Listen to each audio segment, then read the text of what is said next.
Hello everyone. Indian overseas bank में जिन जिन लोगों का सिलेक्शन हुआ था एज अ सीएसए, उन लोगों को इंडियन ओवरसीज बैंक ने ऑफर लेटर और डीफी की रिगार्डिंग मेल भेज दिया है। और जब तक ये वीडियो आपके पास पहुंचेगा तब तक आप यूट्यूब पे बहुत सारे एक्सप्लेनेशन वीडियोस आपको मिल जाएंगे। लेकिन ये वीडियो उन सबसे डिफरेंट होने वाला है। अब डिफरेंट क्या होगा? ठीक है, इसमें हम लोग सारी चीज़ों को, सारे जो डीवी फॉर्म्स हैं सबको डिटेल में देखेंगे, कहाँ पर क्या फिल करना है। तो वीडियो के एंड तक जरूर बने रहिएगा। ठीक है, क्योंकि तभी आपको जाकर पता चलेगा आखिर ये इस वीडियो में रियली स्पेशल क्या है। Because I have already 4 years of experience in banking. तो एक एक्सपीरियंस्ड जो बैंकर है उनसे आपको जानने को मिलेगा आखिर रियली में क्या क्या चीज़ें हैं, क्या क्या बारीकियां हैं यहाँ पर। देखो, सबसे पहले तो हम लोग देख लेते हैं एक ओवरव्यू जो कि इस ऑफर लेटर का है। आप लोगों को रीजनल ऑफिस बुलाया गया है इंडियन ओवरसीज बैंक में। ठीक है, यानी कि जितने भी सीएसएज हैं उनको रीजनल ऑफिस में क्या कहते हैं, रिपोर्ट करना है 6 अप्रैल को 10 बजे, शार्पली 10 बजे। और फिर रीजनल ऑफिस से ही उनको पोस्टिंग दी जाएगी, या जो भी होगा ट्रेनिंग, अगर वो ट्रेनिंग होगा तो ट्रेनिंग के लिए बताया जाएगा, नहीं तो ब्रांचेज अगर भेजने हैं तो ब्रांचेज भेजे जाएंगे। और फिर यहाँ पर टर्म्स और कंडीशंस दिए हुए हैं आपको। तो ये जो टर्म्स कंडीशंस हैं इनको अच्छे से समझने की जरूरत है। सबसे पहले बेसिक पे की बात करें तो आपकी जो बेसिक पे होने वाली है वो होने वाली है 26,730 रुपये। यानी कि जो थर्ड स्टेज है 12th बीपीएस का। ये 12th बीपीएस क्या है? 12th bipartite settlement. तो हम लोग देख लेते हैं उसको। देखो, ये है 12th बाइपार्टाइट का फिटमेंट चार्ट।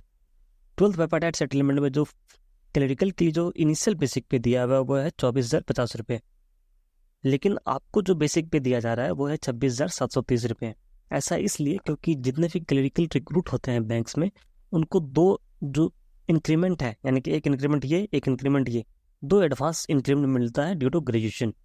ठीक है, तो इसको ग्रेजुएशन इंक्रीमेंट कहा जाता है। इसलिए इन लोगों का, यानी कि आप लोगों का जो बेसिक पे है वो स्टार्ट होता है 26,730 रुपये से। यानी कि ये है थर्ड स्टेज आपका बीपीएस का। और फिर फर्दर आपका जो नेक्स्ट ईयर इंक्रीमेंट लग के इतना हो जाएगा, फिर नेक्स्ट ईयर इंक्रीमेंट लग के ऐसे ये इंक्रीमेंट का चार्ट है। तो ये था आपका 12th पीपीएस। ये सिर्फ आपका बेसिक पे है, इसमें भी बहुत सारे अलाउंसेस ऐड होंगे, जैसे कि डियरनेस अलाउंस। डियरनेस अलाउंस जो है will vary according to cost of living. ये क्या होता है कि हर क्वार्टर में बैंक डियरनेस अलाउंस जो है वो बताती है कि कितना मिलेगा। जैसे कि करंट क्वार्टर में डियरनेस अलाउंस है 25%, तो इसका 25% निकाल करके इसमें ऐड कर दीजिए। फिर house rent allowances, house rent allowance जो होता है वो होता है 10.25% ऑफ बेसिक। तो ये हो गया। और फिर कन्वेंस अलाउंस 600, और जो स्पेशल अलाउंस है वो है 16.40% ऑफ बेसिक। ये सारे अलाउंसेस ऐड होने के बाद बनेगा आपका ग्रॉस सैलरी।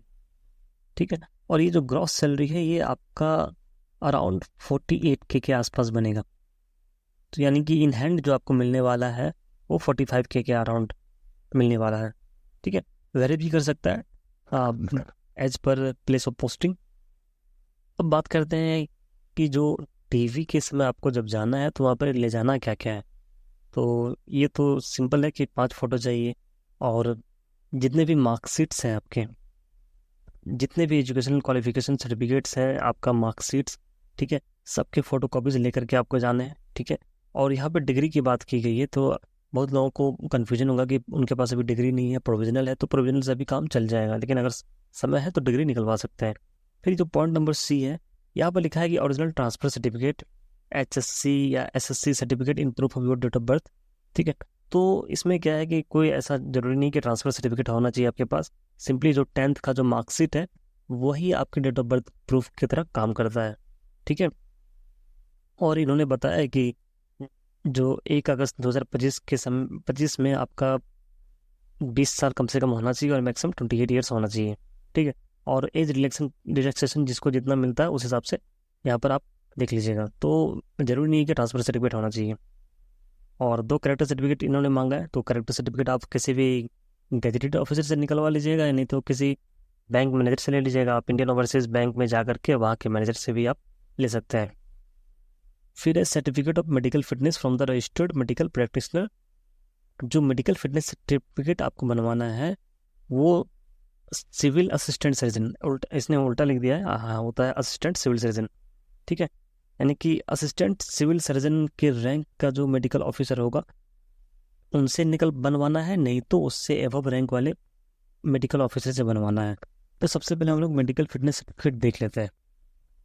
मेडिकल सर्टिफिकेट जो है इसमें दो पार्ट है। एक तो ऊपर वाला पार्ट मेडिकल हिस्ट्री, ठीक है, ये आपको खुद फिल करना है। और जो फिजिकल एग्जामिनेशन है, ये जो आप फिटनेस सर्टिफिकेट बनवाएंगे जिस डॉक्टर से, जिस गवर्नमेंट डॉक्टर से बनवाएंगे, वो फिल करेगा यहाँ पे। तो पहले यहाँ पर देख लेते हैं क्या फिल करना है। ये तो नाम, ऑक्यूपेशन, ये तो ईजी है। फिर यहाँ पर है FITS फिट्स, यानी कि कभी सीजर हुआ है आपको, फिर टाइफाइड अगर हुआ है तो उसका डिटेल्स देना है, ठीक है। कोई सर्जरी वगैरह अगर हुआ है तो वो डिटेल्स देना है। और डिसेबिलिटी अगर किसी तरह का है, जो PWD कैंडिडेट्स हैं उनको यहाँ पे फिल करना है। और इम्यूनाइजेशन रिकॉर्ड, ठीक है, ये वैक्सीनेशन डिटेल्स है, तो आपने कभी वैक्सीनेशन लिया है, कब लिया है, नहीं लिया, वो फिल करना है। फिर है ये फैमिली हिस्ट्री।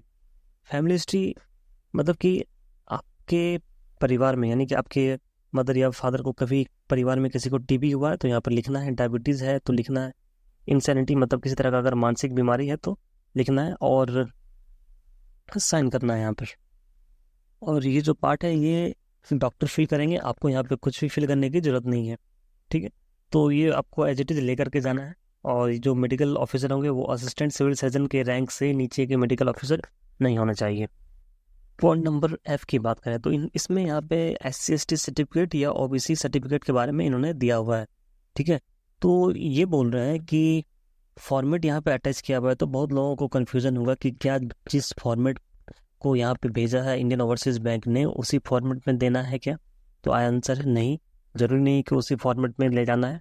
आपको जिस तरह का भी फॉर्मेट इशू किया गया है वो फॉर्मेट एप्लीकेबल है, वैलिड है, और उसमें ये सारा क्लाउज जो है वो मेंशन होना चाहिए जो कि इस फॉर्मेट में लिखा हुआ है। ये जो है आपका SC/ST कम्युनिटी सर्टिफिकेट है। तो देखो सिंपली आपके पास जो भी सर्टिफिकेट होगा उसमें ये सारा क्लाउज जो है, ये सारा क्लाउज इसमें मेंशन रहेगा आपको, ठीक है। तो जरूरी नहीं कि इस फॉर्मेट में ही निकलवाना है, ठीक है, जो आपके पास है, लेकिन यही है कि सेंट्रल लेवल का फॉर्मेट होना चाहिए। फिर है आपका एक्स सर्विसमैन के लिए। एक्स सर्विसमैन अगर है तो डिस्चार्ज सर्टिफिकेट और आपका पेंशन पेमेंट ऑर्डर यानी कि PPO along with self attested photocopies भी होना चाहिए उन सारी चीज़ का। और EWS के लिए उनका भी सर्टिफिकेट चाहिए। और सबसे इम्पोर्टेंट है अटेस्टेशन फॉर्म। हम लोग देख लेते हैं अटेस्टेशन फॉर्म क्या है। अटेस्टेशन फॉर्म का 3 कॉपी आपको लेकर के जाना है और वो भी ड्यूली फिल्ड, ठीक है। हम लोग देख लेते हैं अटेस्टेशन फॉर्म में क्या क्या फिल करना है।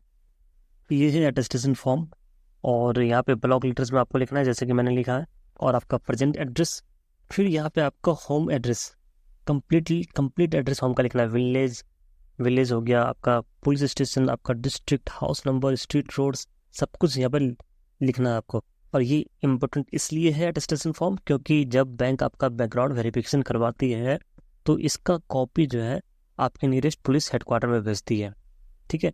और जो भी डिटेल्स आपने इसमें मेंशन किया है वो डिटेल्स आपका चेक करती है जो पुलिस की हेडक्वार्टर से जो भी लोग हैं वो चेक करते हैं और फिर वापस रिपोर्ट भेजते हैं बैंक को। तो एड्रेस लिखना बहुत ही क्रूशियल है यहाँ पर, सही, ठीक है। अगर आप सही एड्रेस नहीं लिखेंगे तो आपका बैकग्राउंड वेरिफिकेशन नहीं हो पाएगा फिर, ठीक है। तो आपके लिए दिक्कत हो सकती है बाद में जा करके। बैंक लिख देती है बहुत बार कि अगर आपका बैकग्राउंड वेरिफिकेशन रिपोर्ट नहीं मिलता है तो आपको टर्मिनेट कर दिया जा सकता है। नो, ये है कि आपने पिछले 5 साल में अगर 1 साल से ज़्यादा कहीं भी प्लेस पे अब आप रुके हुए हैं या रहे हैं, ठीक है, 1 साल से ज़्यादा अगर कहीं रहे हैं तो कंप्लीट डिटेल्स यहाँ पर देना है। और डेट तो एग्जैक्टली याद नहीं रहता है किसी को, तो मंथ वाइज आप दे सकते हैं, जैसे जनवरी 2025 टू मार्च 2026 ऐसे करके लिख सकते हैं कंप्लीट एड्रेस। और जहाँ पे रहे हो वहाँ के डिस्ट्रिक्ट हेडक्वार्टर का एड्रेस चाहिए। यहाँ पर डिस्ट्रिक्ट हेडक्वार्टर का एड्रेस कैसे निकलेगा, गूगल कर लेंगे, वहाँ से डिस्ट्रिक्ट हेडक्वार्टर का एड्रेस पता चल जाएगा। और ये जो if originally a resident of Pakistan, तो ये वाला कॉलम में नॉट एप्लीकेबल लिखना है आपको, ठीक है। फिर ये सारा आपके फादर का डिटेल्स जाएगा इसमें, फादर का प्रेजेंट एड्रेस, फादर का परमानेंट एड्रेस, प्रोफेशन, अगर सर्विस में है तो डेजिग्नेशन क्या है। फिर नेशनलिटी, फादर का, मदर का, हस्बैंड, वाइफ, ये तो यहाँ पे आपका डिटेल्स जाएगा। फिर ये आपका डिटेल्स यहाँ पर जाएगा जो भी है। ये भी आपको खुद से फिल करना है।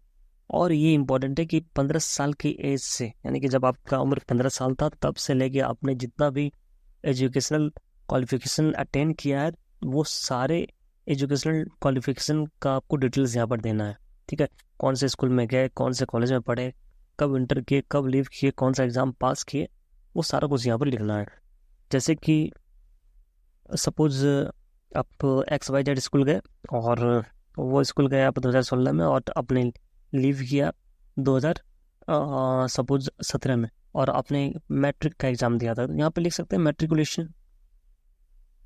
ठीक है, और सपोज आप किसी ABC स्कूल में गए और 2017 में एडमिशन करवाया वहाँ पे, और 2019 में आप वहाँ से निकले और इंटरमीडिएट आपने वहाँ से क्वालिफाई किया, यानी कि +2 किया, तो यहाँ पे लिख देंगे इंटरमीडिएट एग्जामिनेशन।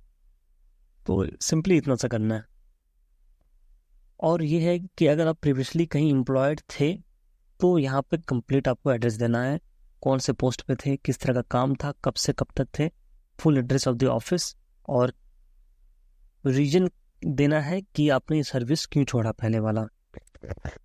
ठीक है, 11B देखो, इसमें ये पूछा जा रहा है कि अगर आपने पहले गवर्नमेंट ऑफ इंडिया में या किसी भी पब्लिक सेक्टर जैसे कि स्टेट बैंक ऑफ इंडिया में आप काम किए हैं, तो बताओ कि अगर काम किए हैं तो क्या आपने प्रॉपर नोटिस दे करके जॉब छोड़ी थी, क्या आपके खिलाफ कोई डिसिप्लिनरी एक्शन हुई थी, या आपको कभी आपके कंडक्ट के लिए एक्सप्लेनेशन मिला था, तो मतलब आपने पिछली नौकरी सही तरीके से छोड़ी थी या कोई प्रॉब्लम थी।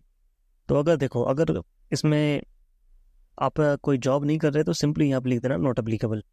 ठीक है, और अगर किया, ठीक है, तो यहाँ पर लिख देना यश कि इस जगह आप काम कर रहे थे, और बाकी यहाँ पे अगर कोई भी तरह का इशू नहीं था तो लिख देना नो डिसिप्लिनरी एक्शन। ठीक है, और बस इसमें इतना ही लिख देना है। ठीक है, और अगर किसी तरह का इशू था तो एक कंप्लीट डिटेल्स यहाँ पे आपको लिखना है। ठीक है, फिर ये 12 नंबर, इसमें ये पूछा जा रहा है कि आप पर कभी केस चला था, या कभी आपको पुलिस ने डिटेन किया था, या आप पर कभी फाइन लगा हो, या कोर्ट ने आपको सजा दी हो, या आपको कभी किसी भी एग्जामिनेशन से डिबार किया गया है, तो यानी कि आपका कोई भी क्रिमिनल रिकॉर्ड अगर है, या एग्जामिनेशन में बैन का हिस्ट्री है या नहीं। तो अगर कुछ भी नहीं है तो सिंपली नो लिखना है, अगर है तो सारा डिटेल्स यहाँ पे आपको मेंशन करना है, पूरा जो ट्रूथ है आपको यहाँ पे लिखना होगा, क्योंकि बाद में अगर ये पता चलता है कि बैकग्राउंड वेरिफिकेशन के दौरान कि आपने यहाँ पे इंफॉर्मेशन हाइड किया है, तो फिर आपको दिक्कत होगा, बैंक टर्मिनेट कर सकती है। और यहाँ पे आपको 2 रेफरेंसेस देने हैं, यानी कि 2 ऐसे पर्सन का नाम देना है जो कि रिस्पेक्टेड हो, ठीक है, और आपसे रिलेटेड नहीं हो, बस आपको जानते हो वो। ठीक है, आपको रिलेशन नहीं हो उनसे, लेकिन आपको जानते हो। ठीक है, और क्यों, उसका कंप्लीट डिटेल्स देना है यहाँ पे, मोबाइल नंबर से लेके एड्रेस सब कुछ, क्योंकि बैंक हो सकता है उससे कांटेक्ट करके आपके बैकग्राउंड के बारे में पूछेगी। और ये अटेस्टेशन फॉर्म के बॉटम पे है आइडेंटिटी सर्टिफिकेट। बहुत लोगों को कन्फ्यूजन है कि ये कैरेक्टर सर्टिफिकेट है, तो ये कैरेक्टर सर्टिफिकेट नहीं है, ये आपके अटेस्टेशन सर्टिफिकेट का ही पार्ट है। और इसमें क्या करना है, आपको ये सारा डिटेल्स जो ऊपर में है वो सारा खुद से फिल करना है, और ये जो अटेस्ट करवाना है आपको, यानी कि यहाँ पे जो साइन होगा वो इन सब में से किसी एक से भी आप साइन करवा सकते हैं। ठीक है, किसी गेजेटेड ऑफिसर से साइन करवा सकते हैं, या जितने भी इसमें मेंशन्ड है आप, तो आपके लिए इजी हो कि किसी गवर्नमेंट स्कूल या गवर्नमेंट कॉलेज के प्रिंसिपल या हेडमास्टर से आप साइन करवा लें। ठीक है, तो ये अटेस्टेशन फॉर्म का ही पार्ट है, ये कैरेक्टर सर्टिफिकेट का फॉर्मेट नहीं है। अब चलते हैं नेक्स्ट पॉइंट पे, जो पॉइंट ये है, देखो, अगर आप प्रीवियसली एम्प्लॉयड थे तो यहाँ पर 2 केस आएगा आपके पास, एक कि आपने रिजाइन दे दिया है, और दूसरा कि आप अभी नोटिस पीरियड में हो। तो अगर आप रिजाइन दे दिए हैं तो आपके पास रिलीविंग लेटर होगा, ठीक है, या डिस्चार्ज सर्टिफिकेट होगा ओरिजिनल में, तो वो आपको लेकर के जाना है। लेकिन अगर आप अभी नोटिस पीरियड में हो तो या तो आप अगर रिजाइन कर सकते हैं तो रिजाइन दे दीजिए और रिलीविंग लेटर जाइए, लेकर जाइए। लेकिन अगर आप अभी रिजाइन नहीं कर सकते तो आप अपना जाके के DV करवाइए, और वहाँ पे उनसे एक्सटेंशन ले सकते हैं, एक्सटेंशन के लिए अप्लाई कर सकते हैं। पॉइंट नंबर 3 जो है, सारे बैंक्स में जो है CSA जो है 6 मंथ के लिए प्रोबेशन में रहते हैं। ठीक है, तो आपका प्रोबेशन रहेगा 6 महीने का, और 6 महीने के बाद जो है आप कंफर्म्ड हो जाएंगे बैंक में इन क्लरिकल कैडर, और आपको ट्रांसफ़र भी किया जा सकता है as per the policy of the banks. और मोस्ट ऑफ द बैंक्स में जो ट्रांसफ़र का जो पॉलिसी रहता है कि विद इन 200 किलोमीटर्स आपको रखा जा सकता है कहीं भी, डिपेंड करता है, वेरी करता है बैंक टू बैंक। ये है आपका पेंशन स्कीम, यानी कि आपका जो पेंशन होगा वो न्यू पेंशन स्कीम के तहत आपको कवर किया जाएगा, यानी कि NPS। और NPS में क्या होता है, बेसिकली एक रफ आइडिया ले लीजिए यहाँ से। NPS में क्या होता है कि एक NPS में आपका अकाउंट खुलता है, और जो अकाउंट नंबर आता है उसको हम लोग बोलते हैं प्रान। और हर महीने क्या होता है कि आपके बेसिक प्लस DA का 10% आपके अर्निंग से, यानी कि आपके सैलरी से इतना रुपया कट करके जाता है NPS में, यानी कि इतना बेसिक प्लस DA का 10% डिडक्ट होता है आपके सैलरी से और NPS अकाउंट में जाता है। और बेसिक प्लस DA का 14% बैंक अपने तरफ से देती है इस NPS अकाउंट में, यानी कि हर महीने जो है इतना और इतना अमाउंट क्रेडिट होता है आपके NPS अकाउंट में, और यही एक्युमुलेट होकर के आपका पेंशन फंड बनता है। और जब आप रिटायर करते हैं तो इसी पेंशन फंड से आपको पेंशन मिलता है। तो सिंपली ये है आपका DCPS, defined contributory pension scheme.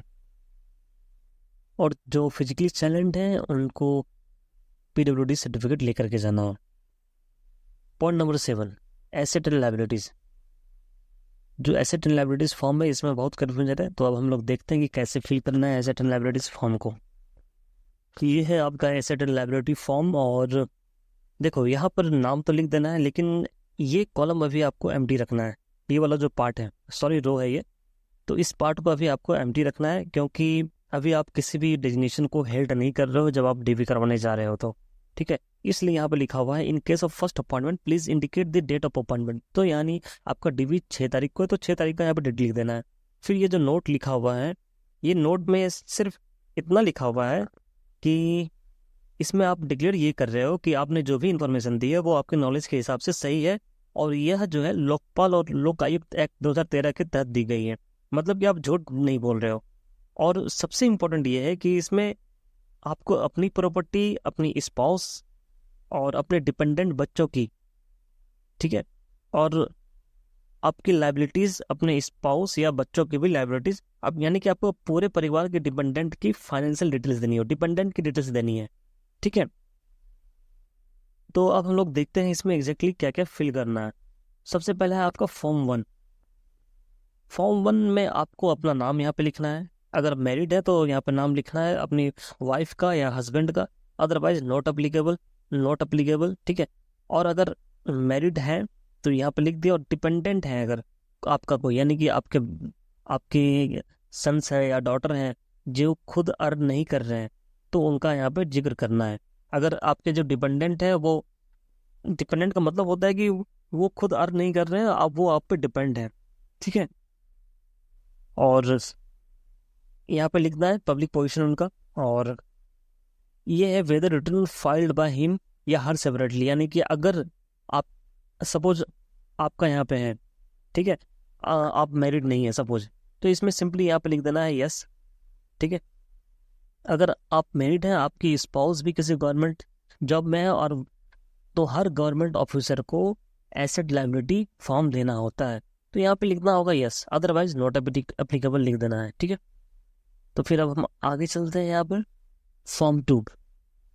Form 2 में है statement of movable property. Movable property मतलब वैसा संपत्ति जिससे कोई एक जगह से दूसरी जगह मूव कर सकता है, जैसे कि कैश हो गया, बैंक बैलेंस हो गया, ठीक है, मोटर व्हीकल्स हो गया।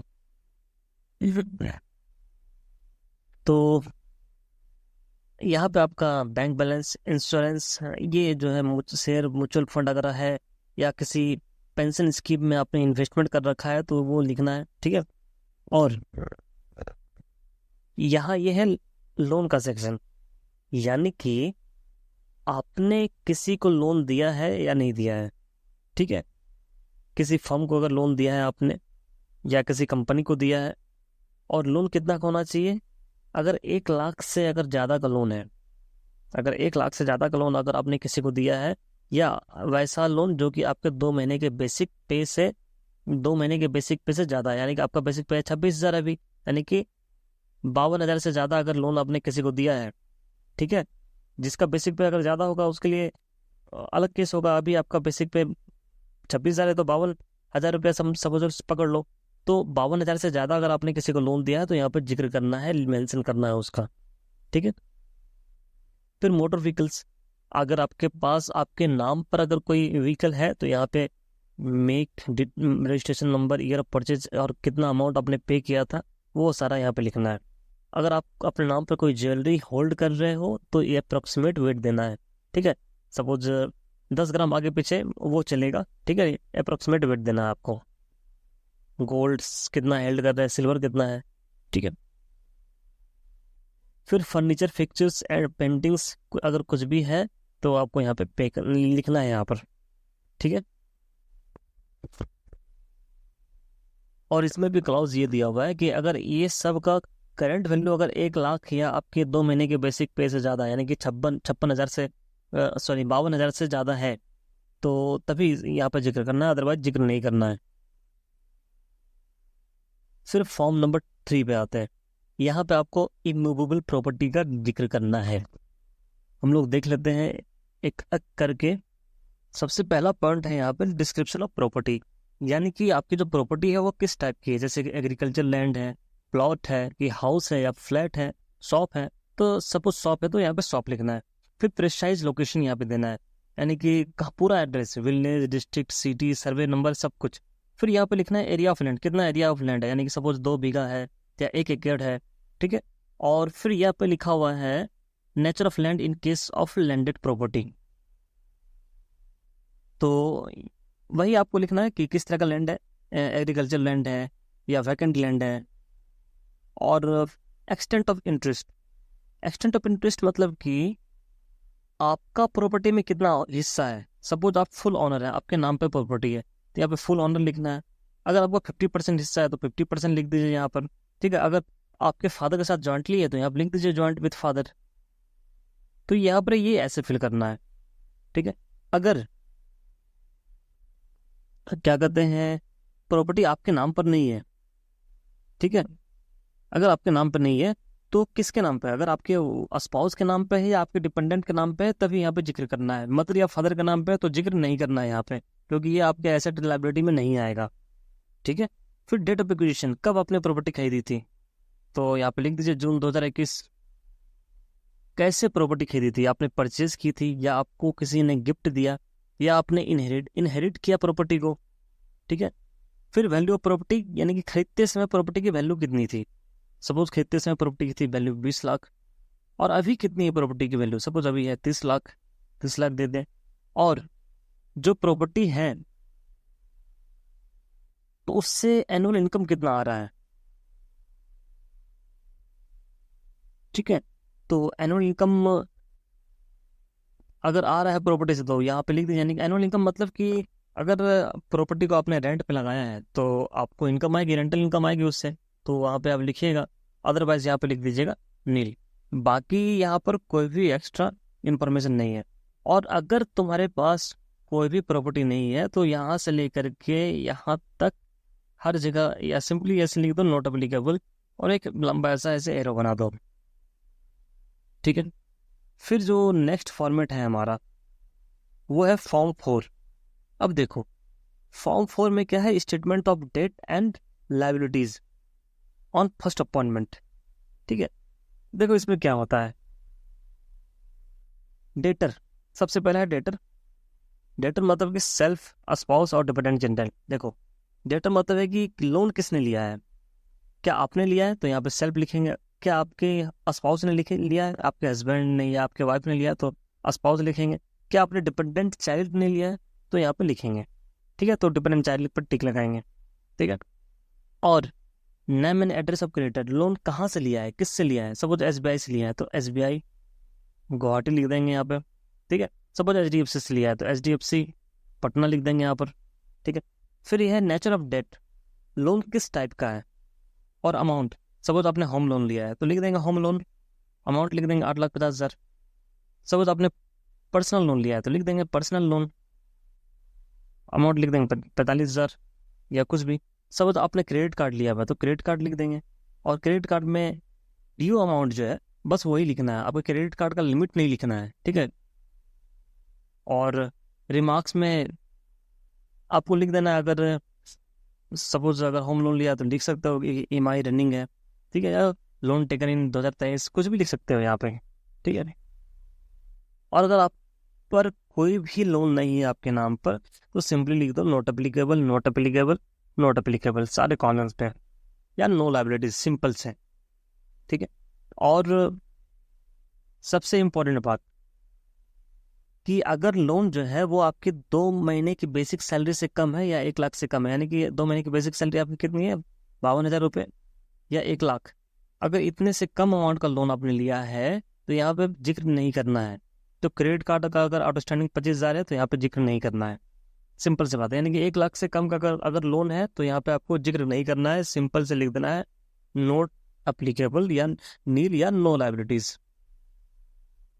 ठीक है। और एसेट एंड लायबिलिटी फॉर्म सारा कंप्लीट हो गया, और आई डोंट थिंक कि किसी को कोई भी तरह का अगर इसमें इशू होना चाहिए, ठीक है। अब हम लोग देखते हैं नेक्स्ट क्या है। देखो हमने देख लिया एसेट लायबिलिटीज, पॉइंट नंबर 8 को समझते हैं। इसमें लिखा हुआ है कि SC/ST सर्टिफिकेट जो भी कैंडिडेट्स देंगे तो उनका प्रॉपर वेरिफिकेशन करवाया जाएगा थ्रू प्रॉपर चैनल, और वेरिफिकेशन के बाद अगर ऐसा पाया जाता है कि जो आपका क्लेम है बिलोंगिंग टू SC या ST, ठीक है, अगर वो फॉल्स आता है तो आपकी सर्विसेज जो है वो टर्मिनेट कर दी जाएगी, और आप पर जो इंडियन पिनल कोड तो अभी चलता नहीं है, अभी BNS है, तो BNS के तहत आप पर एक्शन भी लिया जाएगा for production of false certificate, और similar will be the case for OBC candidates, ठीक है। और जिस कैंडिडेट्स का हमारे पास है ये ऑफर लेटर, इनका जो लैंग्वेज है वो है स्टेट लैंग्वेज, जहाँ से इन्होंने अप्लाई किया होगा उनका लैंग्वेज है हिंदी, तो इसलिए यहाँ पर लिखा है कि you are required to do the work in Hindi as per the official language policy of government of India. और किसी अदर स्टेट वाले का हो सकता है, उसके स्टेट का नाम यहाँ पर लिखा होगा, उस स्टेट का जो लैंग्वेज होगा वो लिखा होगा। 11 नंबर पॉइंट में साफ लिखा हुआ है कि आपका जो अपॉइंटमेंट है that is subject to verification of character and antecedent. Antecedent मतलब आपने एटेस्टेशन फॉर्म में जो भी पार्टिकुलर्स फर्निश किए हैं अपने, ठीक है, वो वेरीफाई करने के बाद ही आपका अपॉइंटमेंट जो है वो कंफर्म माना जाएगा, otherwise you are liable to be terminated as per bank rules, कभी भी, ठीक है। और आपको 6 अप्रैल को 10 बजे 7 रीजनल ऑफिस में रिपोर्ट करना है, ठीक है, आपके वेरिफिकेशन के लिए। और आपकी जो भी सीनियरिटी होगी या जो भी बेनिफिट्स आपको मिलेगा बैंक की तरफ से, वो ये जो डेट है आपका 6 अप्रैल 2026, इसी से आपको कैलकुलेट किया जाएगा। और इस पॉइंट 13 लास्ट है आपका कि you will be allowed to join duty only on products of papers mentioned in A to Z, यानी कि ऊपर अभी हम लोगों ने जितना देखा वो सारा पेपर्स आपको लेकर के जाना है, और ये सब आप देते हैं वहाँ पे, आपका वेरिफिकेशन होगा तभी आपको ज्वाइन करने के लिए दिया जाएगा। और ट्रैवलिंग अलाउंसेस की बात करें अगर, तो आपको किसी तरह का ट्रैवलिंग अलाउंसेस अभी नहीं मिलेगा। जब आप रीजनल ऑफिस रिपोर्ट करोगे तो आपको किसी भी तरीके का ट्रैवलिंग अलाउंस नहीं मिलेगा, और वहाँ से जब आपको किसी भी ब्रांचेज में पोस्टिंग मिलेगी तो वहाँ रिपोर्ट करने के लिए भी आपको किसी तरह का अभी अलाउंस नहीं मिलेगा, क्योंकि अभी आप बैंक के एम्प्लॉय नहीं हो, ठीक है। तो जब आपकी ज्वाइनिंग हो जाएगी तब आप बैंक के एम्प्लॉय होगे, तब अगर आप बैंक की तरफ से कहीं भी जाते हो बैंक के हिसाब से, तब आपको ट्रैवलिंग अलाउंस मिलेगी। फिलहाल ना तो आपको रीजनल ऑफिस जाने के लिए ट्रैवलिंग अलाउंस मिलेगा, ना रीजनल ऑफिस से बैंक रिपोर्ट करने के लिए ट्रैवलिंग अलाउंस मिलेगा। तो लास्ट में सिंपली ये लिखा हुआ है कि ये जो ऑफर लेटर है इसका एक साइंड कॉपी आपको लेकर के जाना है, और आप इस सारे टर्म्स कंडीशंस को एक्सेप्ट करते हो तो यहाँ पे साइन कर देना है और डेट लिख देना है आपको, ठीक है।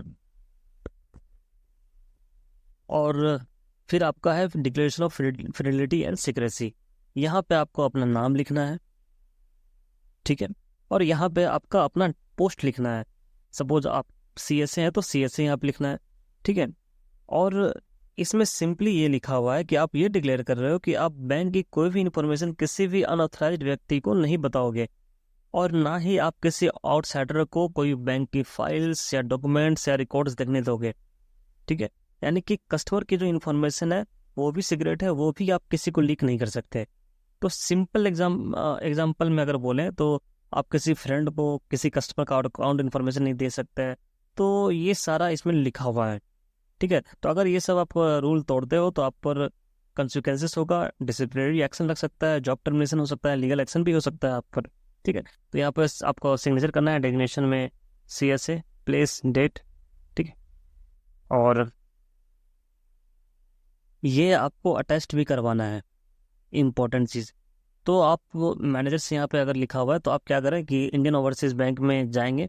ठीक है, वो ऑफर लेटर दिखाएंगे, किसी भी नियरेस्ट इंडियन ओवरसीज़ में जाइएगा तो ऑफर लेटर दिखाइएगा, तो वहाँ के जो ब्रांच मैनेजर होंगे वो इसको साइन कर देंगे। ठीक है, और कैरेक्टर सर्टिफिकेट का कोई फॉर्मेट मुझे देखा नहीं, और जिन्होंने भेजा था ये सारे डॉक्यूमेंट्स उन्होंने भी कैरेक्टर सर्टिफिकेट का कोई फॉर्मेट नहीं दे भेजा है।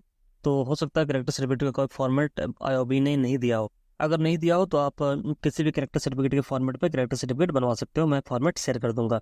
तो वीडियो अच्छा लगा हो तो लाइक कीजिएगा और चैनल को सब्सक्राइब कीजिएगा। ठीक है, फिर मिलते हैं हम लोग नेक्स्ट वीडियो में।